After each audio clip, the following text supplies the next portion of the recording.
Vamos al primer libro de Reyes. Quiero ser lo más breve, si se puede, ¿no?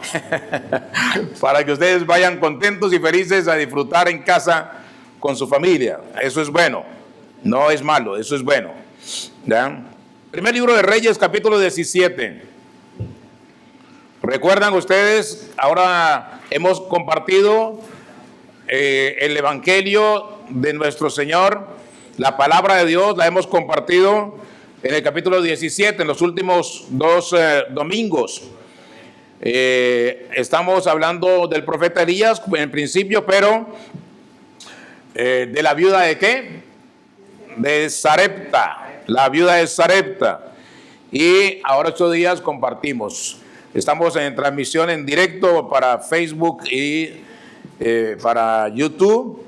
Si alguien, algún oyente, algún televidente quiere una oración, lo puede enviar y oraremos al final si hay peticiones de oración. Pero nos alegra que nuestros televidentes estamos en vivo para Facebook y para el YouTube.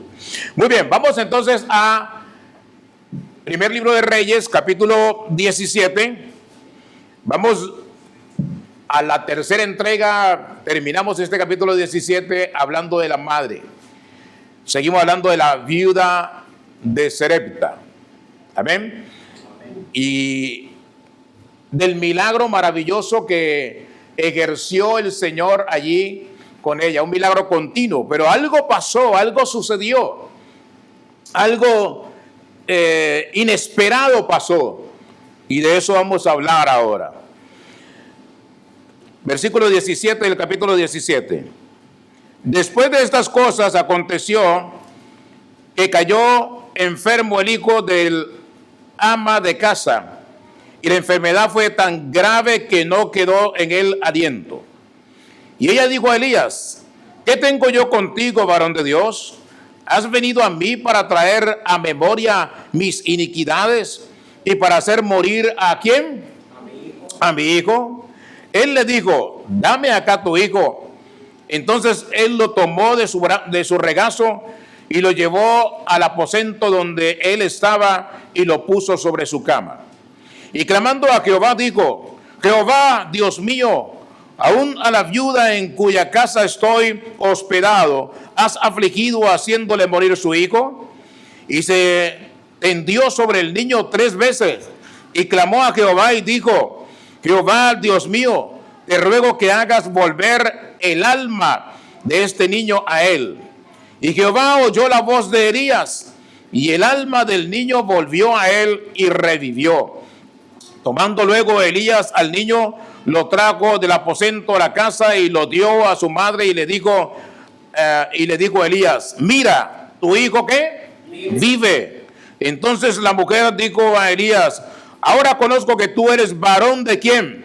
De Dios, y que la palabra de Jehová es verdad en tu boca. Padre nuestro que está en los cielos, gracias por su palabra. Bendiga su palabra y hable a nuestra mente, a nuestro corazón. Instrúyanos, Señor, y edifíquenos en esta mañana. En el nombre de Cristo Jesús.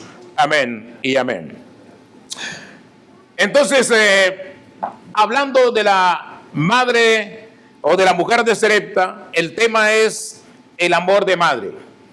Ya Elías había anunciado un milagro portentoso, maravilloso que Dios hizo, multiplicando la harina y multiplicando el aceite por muchos días, y yo diría años, porque la sequía duró 3 años y medio. Y esta mujer comió con una porción de harina, ella y su casa, y Elías, y por supuesto su hijo, y dice, y su familia.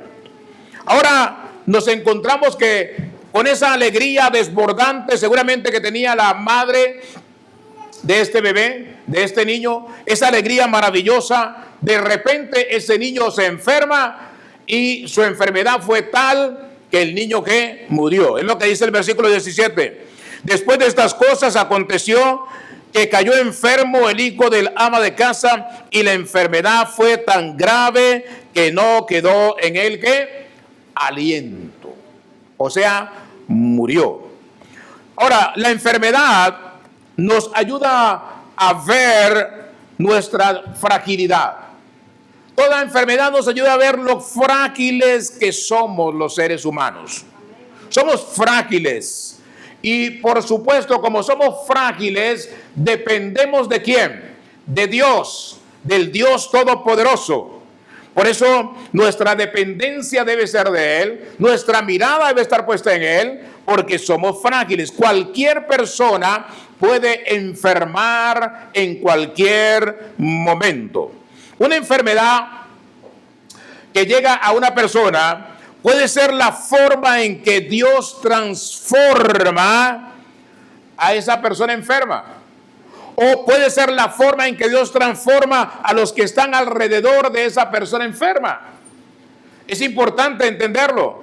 Muchas veces la enfermedad puede venir para la gloria de Dios, para que a través de esa enfermedad seamos transformados, seamos renovados, ya sea el enfermo o sean los que están a su alrededor. Una enfermedad puede traer sufrimiento y evidentemente trae mucho sufrimiento. Puede ser un medio por el cual Dios revela su poder a una persona o a una familia con un propósito siempre. Cuando Dios revela su poder en una enfermedad es porque tiene un propósito. Por ejemplo, el apóstol Pablo estuvo enfermo, tuvo un problema de salud. En el capítulo 12 de segunda carta a los Corintios, versículos 7 y 9, Pablo tenía un aguijón, algo le afectaba, no podía, parece ser que era un problema de la vista, y él dice que le oró al Señor 3 veces le oró. Y Dios le respondió, Dios le dio la respuesta a Pablo. No lo sanó, simplemente le dijo, bástate mi gracia, porque mi poder se perfecciona en tu debilidad. Y Pablo ya no volvió a orarle al Señor sobre eso. Simplemente eso fue lo que le pidió al Señor, pero Dios le dijo, bástate mi gracia. Ahora, usted y yo tenemos el privilegio, cuando andamos en el camino del Señor, cuando andamos en la senda de Dios, cuando buscamos el rostro de Jesús cada día, andamos en su presencia y tenemos la gracia de Dios, tenemos el favor de Dios. ¿Que podemos enfermar? Sí, cualquiera puede enfermar. ¿Que podemos tener un malestar? Sí, cualquiera puede tenerlo. Porque dijo el Señor Jesucristo, en el mundo tendréis aflicciones, pero confiad, yo he vencido al mundo, dijo Jesús. Y si usted y yo estamos en la presencia de Dios, vivimos en la presencia de Dios, el Señor, por su favor, por su gracia, por su misericordia, nos va a levantar y nos va a sanar. Ahora, mucha gente en muchas doctrinas equivocadas dicen que la enfermedad es del diablo, que los hijos de Dios no tienen por qué enfermarse, pero eso no es verdad, porque aquí vemos que Pablo tuvo problemas de salud, Timoteo tuvo problemas de salud, y Pablo le dice a Timoteo, ahí en el capítulo 5, verso 23 de la primera carta, le dice, no tomes agua, ahora toma algo de vino por tus problemas gástricos. O sea que cualquier persona puede tener problemas clínicos. Es normal, somos débiles. Necesitamos el poder ¿de quién? De Dios obrando en nuestras vidas. Volviendo al primer libro de Reyes, versículo 18, dice, en el capítulo 17, dice, y ella dijo a Elías, cuando su hijo quedó enfermo, se fue, murió, ella dijo a Elías, ¿qué tengo yo contigo? ¿Qué? Varón de Dios, ¿has venido a mí para traer a memoria mis iniquidades y para hacer qué? Morir a mi hijo. Es impresionante. Ya, esto me encanta. ¿Por qué? Porque vemos la manera del ser humano. Y aquí vemos el amor de una madre. ¿Cierto? Ella está primero reconociendo que Elías es un hombre de Dios. Ella está reconociendo que Elías es un varón de Dios. ¿Y qué es un varón de Dios? ¿Qué es una persona de Dios? Una persona de Dios es alguien como lo dice Miqueas 6:8, es alguien que está en la presencia de Dios, alguien que se humilla ante la presencia de Dios, alguien que busca el rostro de Dios, alguien que está en oración constante, permanente constante, alguien que está aprendiendo de la palabra de Dios. Lo segundo que le dice esta mujer en este versículo es: ¿viniste a recordarme mis pecados? Algo importante, porque ella no dice cuáles pecados, pero esta mujer reconoce que ella es una mujer que pecadora, igual que usted y yo, ¿o no? Amén. Claro, somos pecadores. Hoy mucha gente no reconoce que son pecadores. ¿Sabe por qué no reconoce la gente que son pecadores? Porque se comparan con el vecino. Pero el vecino no es nuestra, o la vecina no es nuestro punto de comparación. ¿Quién es nuestro punto de comparación? Jesucristo.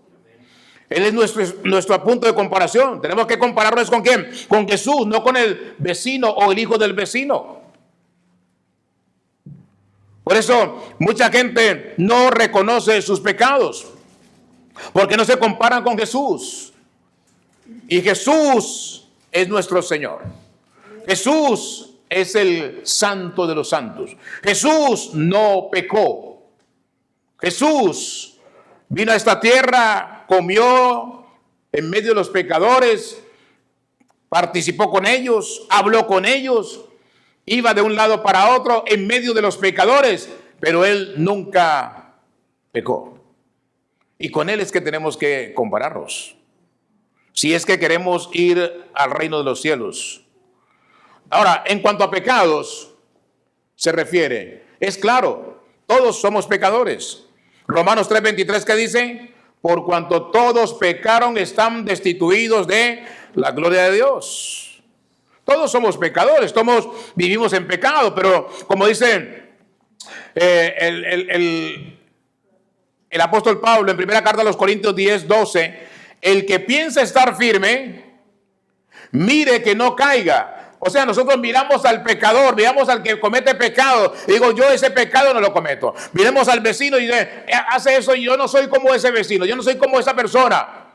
Pero ¿qué dice Pablo? Dice, el que piensa estar firme, mire que no caiga. Nunca juzguemos, porque digamos, de esa agua no bebo, porque no sabemos.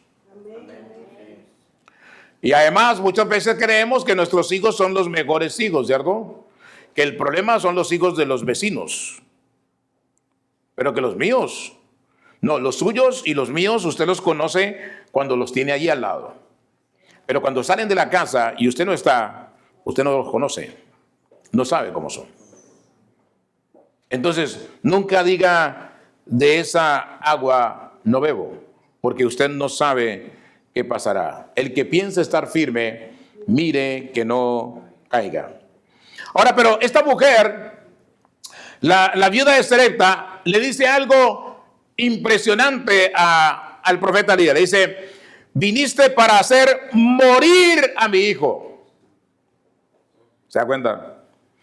Apenas en el versículo 12, cuando Elías llega, ella viene y le dice, no tengo nada para comer, solo un puñado de harina. Lo iba a cocer, nos lo íbamos a comer con mi hijo y nos íbamos a dejar ¿qué? Morir. Morir. Pero cuando Dios hace el milagro portentoso, maravilloso, continuo, y ella cambia su actitud, ¿por qué? Porque ya no se está muriendo de hambre, sino que ahora hay siempre en la harina algo, siempre en el bote del aceite hay algo, y ella come sin problema, come ella, su familia, y come Elías. Entonces, ahora ella le dice a Elías, viniste para hacer morir a mi hijo. Pero era lo que ella decía. Lo vamos a comer esto y ya vamos a morir. O sea, eso era lo que esperaba ella que iba a pasar, que se iba a morir ella. Ella y su hijo, porque no tenían más nada que comer. Y ahora, ¿esto qué nos enseña entonces esto? Nos enseña que cuando Dios obra en la vida de una persona, nos acostumbramos al milagro, a eso que está pasando, pero después queremos algo más grande, más portentoso, más maravilloso, más grandioso. ¿Se da cuenta? Pero hay algo importante aquí. Esta mujer le echa la culpa de la muerte de su hijo, ¿a quién? Al varón de Dios. Porque ella le dice que es el varón de Dios. Ella le echa la culpa ¿a quién? A Elías. Ella le dice, bueno, me enfermó y seguramente con esa enfermedad pues mi hijo murió, pero mira, ¿qué puedes hacer tú? No, ella dice, tú viniste a hacer morir a mi hijo. Tú viniste para recordarme mis pecados. Tú viniste, o sea, ella no se está acordando de qué, del milagro maravilloso que ha tenido, de cuánto tiempo ha estado comiendo sin ir a la tienda, sin ir al mercado, sin ir a buscar nada, sino que allí iba a la vasija y allí estaba la provisión de Dios. Ella está siendo qué, desagradecida. Pero todo tiene todo tiene una situación por la cual ella está actuando de esa manera. ¿Cuál es? El amor de madre. Porque no importa en la condición que esté, no importa en la condición que esté su hijo económica, una madre normal nunca quiere que su hijo se muera. Una madre normal nunca quiere perder a su hijo. Una madre normal quiere estar con su hijo hasta ¿qué? Hasta las últimas. Y hay algo también que las madres anhelan siempre. ¿Y qué es? Que sus hijos las entierren. Ellas no quieren enterrar ¿a quién? A sus hijos. No hay dolor más grande para una madre que ¿qué? Enterrar a un hijo. Por eso ella está amargada. Por eso ella está entristecida. Por eso ella está enojada. Y quizás no piensa lo que está diciendo. Porque le está echando la culpa ¿a quién? Al varón de Dios. Que ella reconoció desde el principio que era varón de Dios. Y sin embargo le dice, tú viniste a hacer morir a mi hijo. ¿Qué dice el versículo 19? Él le dijo, dame acá tu hijo. Entonces él lo tomó en su regazo y lo llevó al aposento donde él estaba y lo puso sobre su cama. Y clamando a Jehová dijo, Jehová, ¿qué? Dios mío, aún a la viuda en cuya casa estoy hospedado, has afligido haciéndole morir su hijo. O sea, ¿qué hace Elías en este momento? Le recuerda a Dios que él es hijo de Dios. Le recuerda que yo soy tu siervo. Yo soy tu hijo. Estoy aquí porque tú me mandaste. Porque tú me trajiste a este lugar. No porque yo quise venir a este lugar. Por eso estoy aquí, Señor. Y está bien que el pecado es el motivo de la sequía. Y es el pecado el motivo de la aflicción de la gente. Pero acuérdate, Señor, es lo que le está diciendo Elías a Dios. Acuérdate, Señor, que estoy hospedado en el lugar donde tú me trajiste, a esta casa donde tú me mandaste, con esta mujer que tú colocaste en el camino. Y aún así, le dice Elías, a esta viuda la afliges. Pero Elías le dice a Dios algo interesante y una conexión que aquí. Él dice en ese versículo 20, le dice, Jehová Dios mío, aún a la viuda en cuya casa estoy hospedado, has afligido, ¿qué? Haciéndole ¿qué? Morir, ¿qué? Su hijo. Qué interesante, ¿cierto? Ella le echa la culpa de la muerte de su hijo ¿a quién? A Elías. Y Elías le echa la culpa de su muerte ¿a quién? A Dios. Al final, Dios es el culpable de Dios es el culpable de todo lo que pasa en esta tierra. ¿Por qué se matan unos a otros? Porque Dios es el culpable. ¿Por qué hay niños que mueren de cáncer? Dios es el culpable. ¿Por qué hay tanta hambre en el mundo? Dios es el culpable. Todos le echan la culpa ¿a quién? A Dios. Pero nadie se revisa su vida espiritual. Nadie revisa su pecado. Nadie revisa su corazón. Nadie revisa su mente. Nadie revisa sus acciones.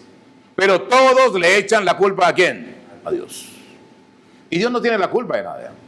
Dios no tiene la culpa de que usted le dé prioridad, que la gente, que el mundo le dé prioridad al pecado, le dé prioridad a su vida tal cual como la es, como la quiere vivir, cuando Dios le ha dejado una palabra que es el manual de vida para que vivamos conforme al corazón de Dios, pero nadie quiere vivir conforme al corazón de Dios.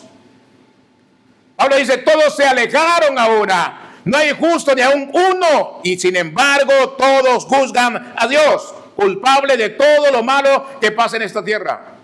Es el reflejo aquí. Elías dice, haciéndole morir a tu hijo. Pero bueno, Dios no lo hizo, claro. Elías lo sabe, no lo hizo. ¿Por qué lo dice Elías? Porque él sabe que Dios lo permitió, aunque no lo hizo. Y muchas cosas Dios lo permite, ¿por qué? Porque simplemente estamos en esta tierra, no hay justo ni aún uno, y el justo aún muchas veces tiene que pagar consecuencias de los actos que no cometió, porque vive en medio de gente que pecadora, de gente que no quiere a Dios, de gente que aborrece a Dios, y muchas veces pagamos las consecuencias de ello dentro de nuestra familia, alrededor de nuestro trabajo, en medio de las cosas que vivimos. Ahora, ¿puede Dios quitarle la vida a alguien? Sí. Dios puede quitarle la vida a alguien. Si usted va a Mateo 10, 28. Ahora, ¿por qué Dios puede quitarle la vida a alguien? Bueno, porque Dios es soberano. Dios es soberano. Y Él puede hacer lo que le venga en gana. Sin embargo, no lo hace. Y porque no lo hace, estamos aquí en esta tierra. Todavía estamos en esta tierra. ¿Qué hacemos en esta tierra? Debemos vivir ¿para qué? Para la gloria de Dios. Sin embargo, no lo hace. Usted ni lo hago yo. Vivir para la gloria de Dios. El mundo no hace nada por la gloria de Dios. No lo hacemos. Deberíamos, ¿cierto? Porque si Él quisiera, destruiría todo lo que existe desde ahora mismo. Y hace rato lo hubiese hecho, como dice el apóstol Pedro. Hace rato podía haberlo hecho. Pero no lo hace como esperando que usted y yo seamos mejores cristianos, esperando que el mundo se convierta, esperando que nuestra familia se convierta, esperando que nuestros hijos se postren a los pies del Señor, esperando almas que se rindan ante la presencia de Dios. Sin embargo, no lo hacen. El versículo 28 del capítulo 10 de Mateo dice: y no temáis a los que matan el cuerpo, mas el alma no pueden matar. Temed más bien a aquel que puede destruir el alma y el cuerpo. ¿Dónde? En el infierno. ¿Quién es ese? Dios es el único que puede destruir el alma y el cuerpo en el infierno. Pero aún así, la gente vive como le da la real y auténtica gana. Necesitamos comprender y entender que hay que transformar nuestra mente, transformar nuestros corazones y entregarle todo nuestro ser a nuestro Padre Dios. Usted y yo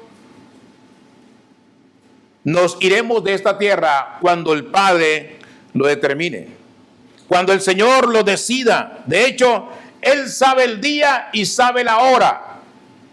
Si una persona vive aquí en esta tierra más años de lo presupuestado quizás, y no conoce al Señor, ¿sabe por qué está viviendo? ¿Por qué sigue viviendo? Porque la misericordia de Dios lo tiene aquí. ¿Para qué? Para que se arrepienta de sus pecados, para que le entregue su vida al Señor, Pero la gente vive más años y entre más años vive, ¿qué pasa? Más duros de corazón se vuelven. No quieren saber nada del Señor. Rechazan la gloria de Dios. Rechazan al único que los puede llevar a vivir una eternidad en el reino de los cielos, en la nueva Jerusalén. Una eternidad con gozo, con alegría, con armonía, glorificando al Padre Dios. Y no mandados, como dice el Señor, al infierno, al fuego, a tormento, a vivir una vida terrible. Porque está establecido que el hombre muera una vez. Y después viene ¿qué? El juicio. Y en ese juicio hay solo dos caminos. No hay ningún purgatorio. Hay dos caminos. O vas al cielo o vas al infierno. El Señor le dijo el día que estaba en la cruz, le dijo a uno de los ladrones: hoy estarás conmigo en el paraíso. Y si ese iba a estar el paraíso esta noche con el Señor, ¿para dónde se iba a ir el otro? Al infierno. No hay purgatorio que valga. Es una doctrina inventada. Versículo 21 de Primera de Reyes 17 dice: y se tendió sobre el niño 3 veces Elías, y clamó a Jehová y dijo: Jehová Dios mío, te ruego que hagas volver el alma de este niño a él. Elías se tendió 3 veces sobre el niño. O sea, eso fue un ¿qué? Un rito. Un rito. Pero no quiere decir que si alguien está enfermo, usted se vaya a tender 3 veces sobre esa persona. Porque no es el rito lo que vale. Lo mismo que cuando dice Santiago: si alguien está enfermo, llame a los ancianos, únganos con aceite, y la oración de fe sanará ¿a quién? Al enfermo. O sea, ¿qué es el ungir con aceite? El rito. Porque anteriormente lo hacían en el Antiguo Testamento. ¿Por qué? Porque el aceite representaba al Espíritu Santo. Pero no, después de la venida de Jesús y la ida de Jesús, el Espíritu Santo está con aquel que ha aceptado a Cristo como Señor y Salvador de su vida. Entonces, ungir con aceite simplemente es un rito. Pero dice el apóstol, dice Santiago, en el capítulo 5, versículos 14 y 15, dice: la oración de fe sanará al enfermo. O sea, no es sanado por el aceite. Es sanado ¿por qué? Por la oración de fe.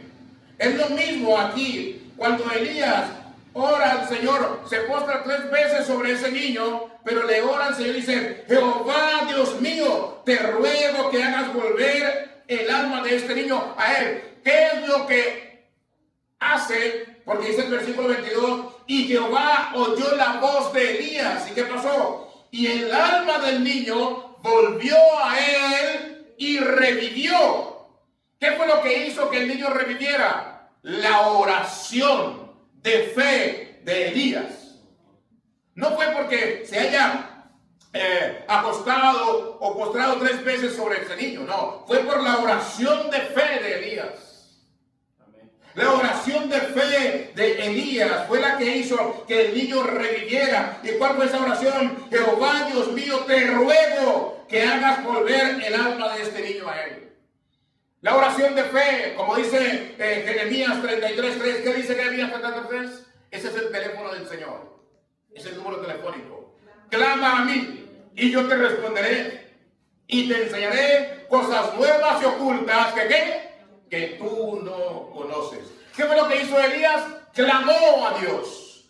¿Qué es lo que hacen los ancianos cuando vamos a orar a una casa por un enfermo? Clamar a Dios. Y es Dios el que sana. No es el aceite, tampoco fue el rito que hizo Elías de 3 veces postrarse ante ese niño. No, simplemente es que la oración de fe. La oración de fe. Ahora la pregunta es, ¿escucha Dios todas las oraciones de toda la gente? No, Dios no escucha la oración de todas las personas. ¿Por qué? Porque dice Juan capítulo 9, versículo 31 que: y sabemos que Dios no escucha a los ¿quiénes? A los pecadores. Pero si alguien es temeroso de él, a ese escucha. O sea, la oración que Dios escucha de una persona, la primera oración que escucha de cualquier persona, la primera es su oración ¿de qué? De arrepentimiento.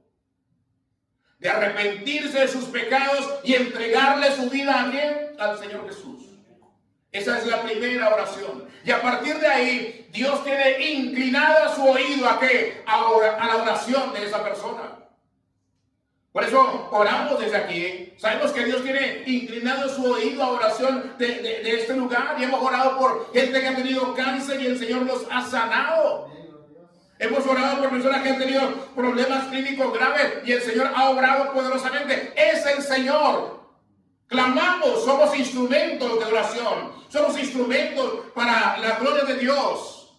Y damos gracias por que Él inclina su oído a la oración de este lugar. Como la inclina en la oración de muchos lugares donde realmente oran y claman al Señor para que Él sea orando. No es el hombre, no es la persona la que sana, no es el rito que haga el que sana, no es Dios el que sana.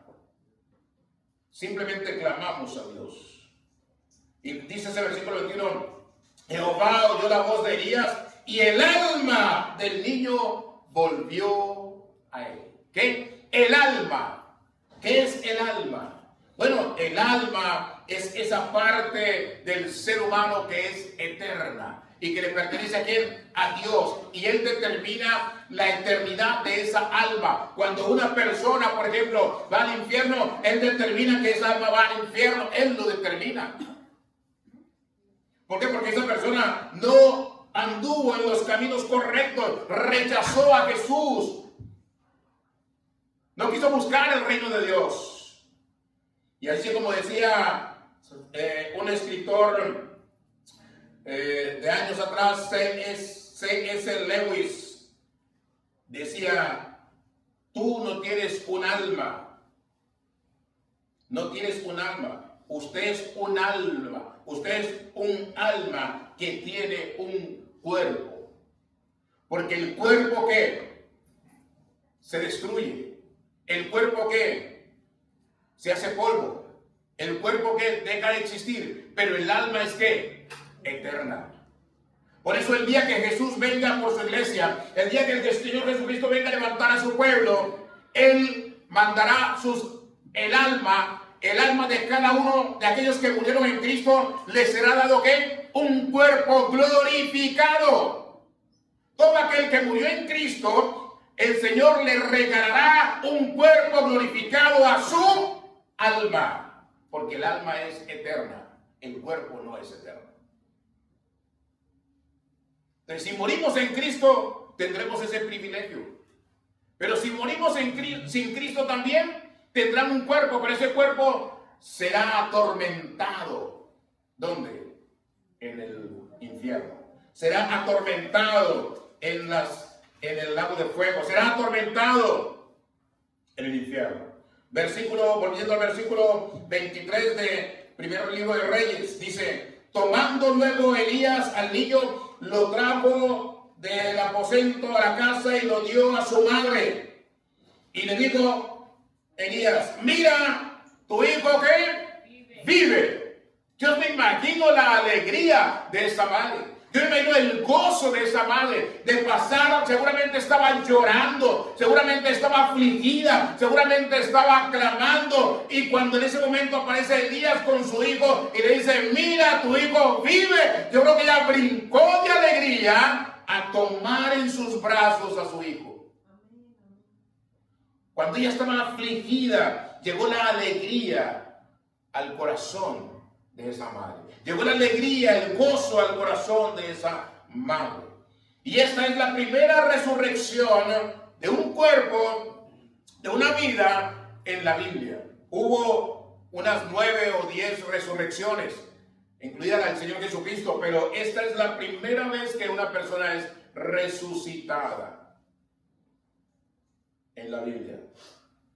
Versículo 24 23, 24 dice: entonces la mujer dijo a Elías: ahora conozco que tú eres ¿qué? Varón de Dios, y que la palabra de Jehová es verdad en tu boca. Ya Elías había hecho un milagro portentoso. Ya Elías había hecho el Dios al cual sirvo, el Dios de Israel, ha dicho que la harina no cesará, que el aceite no cesará hasta que llueva en esta tierra. Sin embargo, ella ahora dice: ahora sé que tú eres varón de Dios. ¿Se da cuenta? Ya ha hecho un milagro continuo. Todos los días ha sido un día de ¿qué? De milagros. Porque ella iba a cocinar y la harina estaba allí. Se acababa esa harina, pero cuando iba a cocinar la harina estaba allí. El aceite estaba ahí. ¿Y quién fue el que le dijo eso? El varón de Dios. Ahora ella dice: ahora sé que eres varón de Dios. Ahora sé que eres varón de Dios. Y que la palabra de Jehová es que es verdad en qué? En tu boca. Mire, lo que usted habla lo define. Lo que hablamos lo define. La manera en que hablamos nos define. La manera en que decimos las cosas nos define. La manera en que nos expresamos nos define. Ella dijo: ahora conozco que la palabra de Jehová es verdad en tu boca. Entonces, ¿cuál ha sido el mayor milagro del Señor en la vida de esta mujer, de la viuda de Sarepta? Ha sido la resurrección de su hijo. Pero Dios hizo otro milagro portentoso, que ante ese milagro de resucitar a su hijo, el otro se queda en nada, en tablas. ¿Por qué? Porque para ella lo más importante era ¿qué? Su hijo. ¿Y por qué era muy importante para ella su hijo? Primero, porque no tenía sino un hijo. Segundo, porque era varón. Y tercero, porque la esperanza de una viuda que tenía un hijo varón era ¿qué? Su hijo, que crecería y se haría cargo de ella. Por eso para ella lo más importante era ¿qué? Su hijo. Porque el futuro de ella estaba en manos de ¿quién? De su hijo. Por eso ella se alegra. Por eso el gozo vuelve a su corazón. Por eso la alegría la expresa con estas palabras: ahora conozco que tú eres varón de Dios y que la palabra de Jehová es verdad en tu boca. Interesante, porque en esta historia no se nombra el nombre de esta mujer. No se da el nombre de esta mujer. Simplemente que la viuda de Sarepta. La viuda. Y varias viudas hay en la Biblia que están allí referenciadas. Pero ella que, sin duda alguna, murió creyendo ¿en quién? En Dios. Ella murió creyendo en Dios. Ahora, ¿por qué la Biblia deja tantas historias, tantas enseñanzas? ¿Para qué? Porque Dios tiene que hacer esos milagros en nosotros. No los tiene que hacer. Simplemente usted y yo, ¿qué es lo que tenemos que hacer? Creer. Lo que tenemos que hacer es creer. La Biblia nos llama ¿a qué? A creer. Cree en el Señor Jesús. Cree en la palabra de Dios. Cree en lo que dice la Biblia. Ahora, si en un momento lo tiene que hacer con nosotros, Él lo hará. Si en un momento determinado es necesario que lo haga con nosotros, Él lo va a hacer. Pero en principio no necesito que lo haga, que haga un milagro en mi vida. Yo no necesito que haga un milagro. Yo lo que necesito es creer. Y cuando yo creo, estoy expuesto a que en un momento determinado, si hay una necesidad, si hay un problema, si hay alguna angustia, una preocupación, Él va a obrar y va a hacer un milagro en mi vida. ¿Por qué? Porque ya lo hizo. A través de la palabra lo sabemos. Ya lo hizo. Y si lo hizo Él, ¿qué? Lo volverá a hacer. Él lo volverá a hacer. ¿Lo cree o no? O sea, no se sienta sola madre, no se sienta sola mujer. Usted tiene a quien, al Dios Todopoderoso, obrando con poder en su vida, en su casa, en su hogar, en su corazón, en su salud. Él tiene al Dios eterno allí. Cuando le entregamos nuestra vida a Él, cuando usted le entrega su vida a Él, Jesucristo es su esposo, Jesucristo es su Señor, Jesucristo es su todo. No depende de un hombre, no tiene necesidad de un hombre.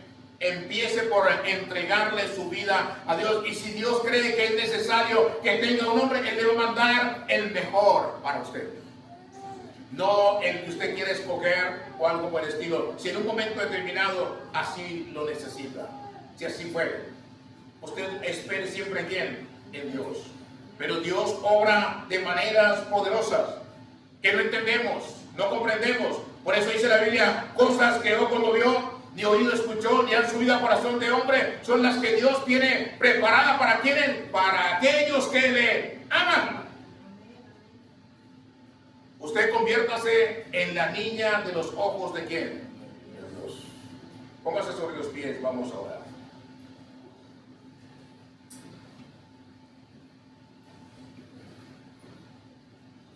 Padre nuestro que está en el cielo, santificado sea su nombre. Venga su reino, Señor, y hágase su voluntad en nuestras vidas, Señor. Bendiga a cada persona en este lugar.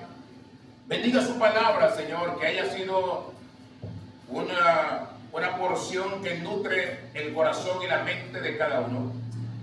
Y que nos lleve, Señor, meditando en esta preciosa historia de Elías y la viuda de Sarepta, Padre. Indudablemente el centro sigue siendo Dios, el que resucita a los muertos, que resucitó al primero y que resucitará a todos aquellos que se vayan con Cristo en su corazón. Bendiga a cada madre aquí presente en esta hora. Bendiga a cada madre, Señor. Úngale con el poder de su Espíritu Santo. Que su gloria llene su vida. Dele la fuerza del búfalo. Dele sabiduría, dele inteligencia, Señor. Que la gracia suya esté obrando con poder. Padre, gracias por estas madres. Bendígalas con bendición sobreabundante. Que hoy es el día, puedan disfrutarlo, puedan tener gozo en sus corazones. Recordar aquellas historias, Señor, cuando sus hijos estaban bebés o cuando estaban embarazadas. Oh Dios de la gloria, bendígalas con bendición sobreabundante, Padre. Que disfruten este día con gozo, con alegría, con armonía. Y dentro de 8 días aquí en este lugar vamos también a disfrutar y vamos a celebrar con ellas, con cada una de las madres en este lugar, porque han sido y siguen siendo las que multiplican la creación maravillosa de nuestro Padre Dios. A usted sea la gloria y la honra por los siglos de los siglos. Padre, gracias.